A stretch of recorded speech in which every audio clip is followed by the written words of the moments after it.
Premier site départemental de ski nordique, le plateau des Glières est riche de son histoire et de son passé. Le plateau des Glières a une histoire en premier lieu mémorielle, puisqu'il y a eu des événements de 1944 et aujourd'hui il accueille donc le monument de Gilles Lely qui a été inauguré par Malraux en 1973. Au lieu de la résistance ici aussi, donc déjà les enfants dans la région, nous ils ont beaucoup découvert, ils en parlent beaucoup. On vient aussi se balader aussi hors saison, plutôt l'été aussi se faire des balades. Et là on découvre peut-être plus le monument parce qu'on y accède plus facilement. Là on est avec les skis, c'est moins évident. C'est vrai qu'on y accède plus facilement hors saison, on découvre plus le monument. Avec 30 km de pistes de ski de fond de tout niveau, le plateau possède aussi 17 km de pistes pour piétons et raquettes. Le domaine nordique, pour ce qui est en tout cas des pistes de ski, est ouvert à tout le monde. Pour les débutants jusqu'aux skieurs les plus confirmés et également pour tout ce qui est les autres activités nordiques comme la raquette, comme le chien de traîneau, comme la pratique du biathlon avec l'école de ski. Donc c'est vraiment tout le monde peut être présent, tout le monde peut participer et faire j'ai envie de dire l'activité de son choix et à son niveau.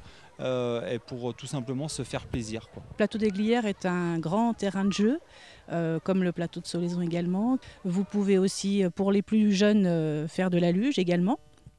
On a environ sur le plateau 300 lits touristiques, donc ce qui n'est pas négligeable. Glières plaît aux gens de manière générale, été comme hiver.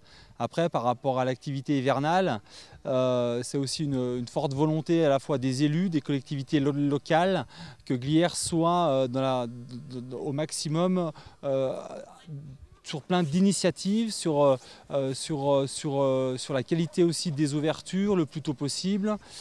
Également donc essayer d'innover plein de choses à la fois pour les scolaires, pour des manifestations et aussi un souci de qualité bien entendu car le ski de fond est payant et donc à partir du moment que quelque chose est payant il faut bien entendu que la qualité soit au rendez-vous aussi au niveau de la qualité des pistes, au niveau de la qualité de l'accueil et également de toutes les infrastructures présentes sur le plateau.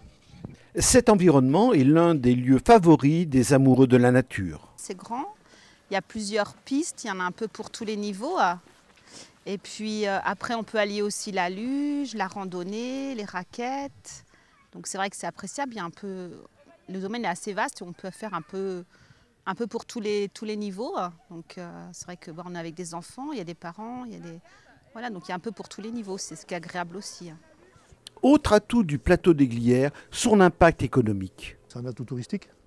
Indéniable, puisqu'on a quand même pas mal de gens qui viennent s'entraîner sur le plateau. Et on a notamment l'équipe de France de ski de fond, par l'intermédiaire notamment du ski club de Pays-Rochois. Vous avez de nombreux points sur le plateau qui permettent d'accueillir la clientèle.